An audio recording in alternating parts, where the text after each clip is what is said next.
खुदाम यसुम मसीह की मानिद कोई दूसरा सूरमा नहीं है, चूंकि वो वाहिद है जिसने मौत और कब्र को शिकस्त दी है।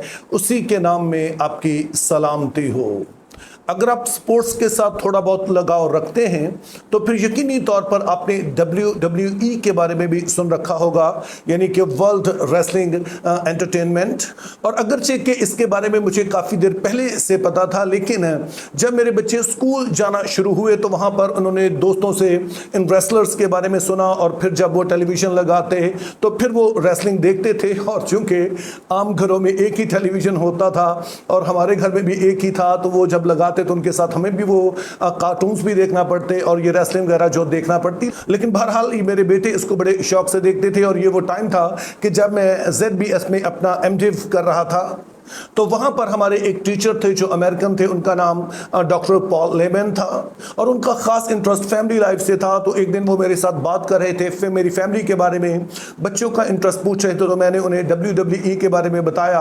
और इसी दौरान उन्होंने बताया कि जो कुछ आप टेलीविज़न पर देखते हैं ये सब कुछ स्क्रिप्टेड होता है, यानी कि बेशक वो जो रेसलर्स हैं वो आपस में लड़ रहे होते हैं, लेकिन बेसिकली ये एक स्टोरी लाइन होती है जिसको वो फॉलो कर रहे होते हैं। पहले से तय होता है किसने जीतना है किसने हारना है। तो ये बात मेरे लिए कदरे अजीब थी। और आकर जब मैंने बच्चों को बताई तो पहले तो वो यकीन ना करें, फिर वो बड़े बेदिल हुए, और दरअसल उसके बाद उन्होंने ये रेसलिंग देखना छोड़ दी। तो हम आज के लिए जो हमारा अहम नुक्ता है वो ये है कि इस वाली रेसलिंग में, यानी WWE में, जो बड़े बड़े रेसलर्स नजर आते हैं, जो बड़े हीरोज नजर आते हैं, इनको बेसिकली बनाया जाता है, यानी कि अपनी हकीकी जिंदगी में वो नहीं होते हैं जो स्क्रीन पर दिखाया जाता है। ठीक उसी तरह से जैसे कि फिल्मों में दीगर हीरोज होते हैं, तो उसी तरह से इनकी भी जिंदगी होती है। तो 80 और 90 की दहाई के जो सबसे मशहूर रेसलर थे, जो कि पूरी दुनिया में जाने पहचाने जाते थे, वो हल्क होगन थे। और इनका नाम जो हल्क है, इसका लफ्जी मतलब होता है कोई बड़ी सारी चीज जो कि देखने में अजीब मालूम हो। और इनको ये नाम देने का सबब यह था कि ये काफी कदावर थे, 6 फुट 7 इंच इनका कद था। और जैसा कि आप अंदाजा लगा सकते हैं, ये इनका हकीकी नाम नहीं था, बल्कि इनका हकीकी नाम था टेरी जीन बोलेया। लेकिन जब ये रेसलिंग की दुनिया में दाखिल हुए तो वहां पर लोगों की अट्रैक्शन बढ़ाने के लिए इनको ये नाम दिया गया। लेकिन इससे पहले कि ये हल्क होगन बनते, इनको ये शोहरत मिलती, ये आम लड़कों की तरह एक फ्लोरिडा का इलाका है टैंपा, वहीं पर ये पले बढ़े। और अपने बास इंटरव्यू में वो खुद बताते हैं कि जब वो पल बढ़ रहे थे तो वो एक चर्च में जाते थे, यहाँ पर उनका मजहब की तरफ काफ़ी लगाव था, और दरअसल वो एक गिटारिस्ट भी थे और चर्च में वो गिटार भी बजाते थे। तो चूंकि वो रेसलिंग के भी फैन थे और उनका कद काद भी अच्छा था और वो चाहते थे कि इस फील्ड में जाएं। तो जब वो इस फील्ड में गए तो उनकी दुनिया जो है वो पूरी तरह से बदल गई। और वो बताते हैं कि जब मैंने WWE को ज्वाइन किया तो ये वो वक्त था कि जब WWE का जो बहुत बड़ा स्टार है आंद्रे द जॉइंट, वो अपने कैरियर के इख्तिताम पर था और WWE को किसी नए चेहरे की ज़रूरत थी। और वो कहते हैं कि जब मुझे मुतारिफ करवाया गया तो बहुत थोड़े ही अरसे में लोगों ने मुझे कबूल करना शुरू कर दिया, और इस तरह से WWE का मैं नया चेहरा बनकर सामने आया। जिसका मतलब यह है कि कोई भी इवेंट हो, जब तक हल्क होगन नहीं होगा उसको 4 चांद नहीं लगेंगे। तो जब ऐसा कुछ होता है तो हर शख्स अपने आप को कुछ खास समझना शुरू कर देता है। वो समझता है कि ये दुनिया मेरे गिर्द घूम रही है, या बाइबल की जुबान में हम कहें तो हम अपना खुदा जो है वो खुद बन जाते हैं, कि हम समझते हैं कि सब कुछ मेरे बारे में है और सभी लोगों को मेरे ही गिर्द घूमना चाहिए, मेरी ही तारीफ होनी चाहिए, और सब कुछ जो है वो मुझी से वाबस्ता है, मैं नहीं हूँगा तो कोई काम नहीं होगा। तो हल्क होगन भी बताते हैं कि वो भी इसी तरह की सारी सिचुएशन से गुजरे। लेकिन जैसे कि हमेशा ही होता है कि हर कमाल को जवाल लाजम है, जो सूरज तुलू होता है उसे गरूब भी होना होता है। लेकिन वो लोग जो शोहरत की बुलंदियों पर पहुंच जाते हैं उनके लिए ये वक्त बड़ा ही मुश्किल होता है, और हल्क होगन भी इस पर से गुजरे। और जब वो इन मरहलों से गुजरने लगे तो वही सब कुछ करने लगे जो सारे ही करते हैं, यानी कि मैनिपुलेशन करने लगे, यानी कि वो कोशिश करने लगे कि जो नए हीरोज उभर रहे हैं, जो नए रेसलर्स उभर रहे हैं, उनके कैरियर्स को किसी तरह दबाया जाए, अपने आप को ज्यादा से ज्यादा सामने रखा जाए ताकि दूसरा कोई सामने आ ना सके। लेकिन कभी भी कोई वक्त को रोक नहीं सका सका है और हल्क होगन भी इस वक्त को नहीं रोक सके। और जब नए रेसलर आना शुरू हुए और हल्क होगन की शोहरत फीकी पड़ना शुरू हुई तो ये उनके लिए बड़ा चैलेंजिंग था। और जब उनकी सियासत और बाकी सारे हथकंडे काम नहीं आए तो फिर से वही कुछ उनके साथ भी हुआ जो बाकी सबके साथ होता है कि उन्होंने ऐशो इशरत के जरिए से अपना जो दर्द है उसे कम करने की कोशिश की, लेकिन जिस कदर वो इसमें घुसते चले गए उस कदर उनकी जिंदगी बद से बदतर होती गई। और ये वो बातें हैं जो वो खुद से बताते हैं, और वो बताते हैं कि मैं खुदा का शुक्रगुजार हूं कि मेरे गिर्द चंद लोग ऐसे थे जो कि मसीह को जानते थे और दरअसल मसीह तक लाने में उन्होंने मेरी बड़ी मदद की। वो अपने ट्रेनर के बारे में बताते हैं कि एक दिन जब वो ट्रेनर इनके घर पर आया तो उसने देखा कि हल्क होगन के घर में एक कैबिनेट है और उसमें काफ़ी सारी शराब की बोतलें पड़ी हैं। तो हल्क होगन का कहना है कि मेरे ट्रेनर ने मुझसे पूछा कि तुम किसकी खिदमत करते हो। तो हल्क होगन का कहना है कि मैं बड़ा हैरान हुआ और मैंने उससे पूछा तुम्हारा मतलब क्या है। उसने कहा कि ये सारा कुछ तुमने रखा हुआ है, इससे तुम अपने जिस्म की खिदमत कर रहे हो, तुम अपनी खिदमत कर रहे हो, तो क्या तुम्हें नहीं चाहिए कि तुम उसकी खिदमत करो जो कि हमारा खुदामंद है जिसने हमारी खातर जान दी है।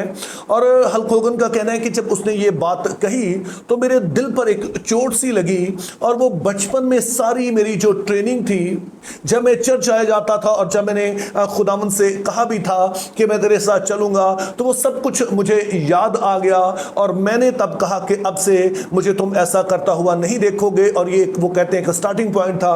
और उसके बाद खुदा ने फजल किया कि मैं मसीह को पूरी तरह से कबूल कर सकूं और बपतिस्मा ले सकूं।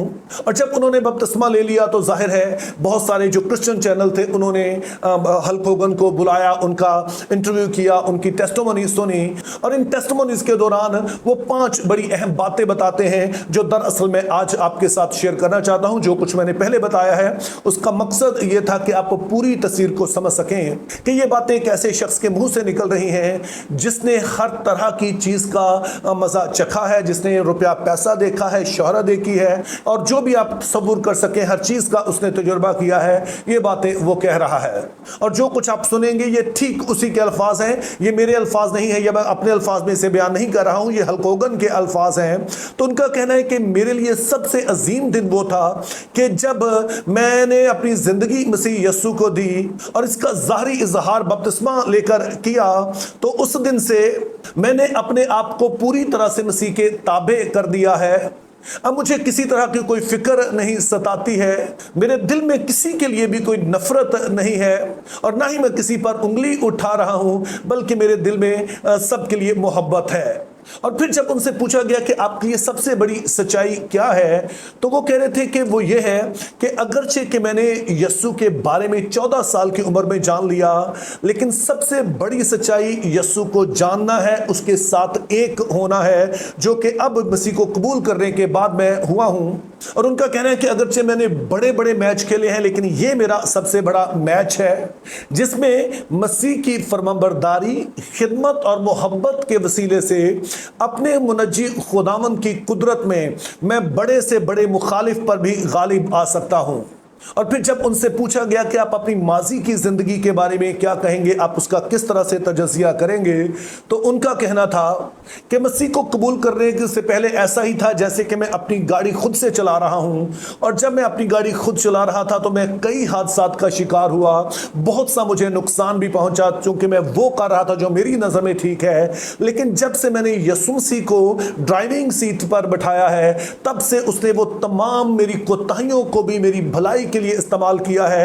हत्ता कि जो मेरी माजी की कोताहियां हैं, मेरी गलतियां हैं, मेरे गुनाह हैं, उनको भी खुदा ने अपने जलाल के लिए इस्तेमाल किया है। और इससे मुराद वो बताते हैं ये नहीं है कि मैं कोई बहुत अच्छी एग्जाम्पल हूं मसीही होने की, बल्कि ये बहुत सारे ऐसे लोगों के लिए मैं एक मिसाल हूं कि जो अपनी जिंदगी में कामिल नहीं है, जो कि बहुत सारी कोताहियां करते हैं, लेकिन अगर वो मसीह के पास आ जाते हैं तो उनका खुदावंद उनकी इन कोताहियों को भी लेता है, उन्हें माफ करता है और इस सब कुछ को वो अपने जलाल के लिए इस्तेमाल करता है। और फिर चौथी और आखिरी बात वो कहते हैं कि इस दुनिया में चाहे आप जो भी चीज हासिल कर लें, जिस भी मुकाम तक पहुंच जाएं, ये सारे का सारा आर्जी है। चाहे आपके पास रुपया पैसा हो, आपके पास शोहरत हो, आपके पास कितना भी बड़ा मुकाम हो, चाहे कितने भी लोगों को आप इंस्पायर करते हो, लेकिन इस दुनिया की सबसे बड़ी हकीकत हमेशा की जिंदगी है जो आपको उस वक्त मिलती है जब आप यीशु मसीह पर ईमान ले आते हैं। यही इस दुनिया की सबसे बड़ी हकीकत है और यही है जो अब तक आपके साथ रहेगी।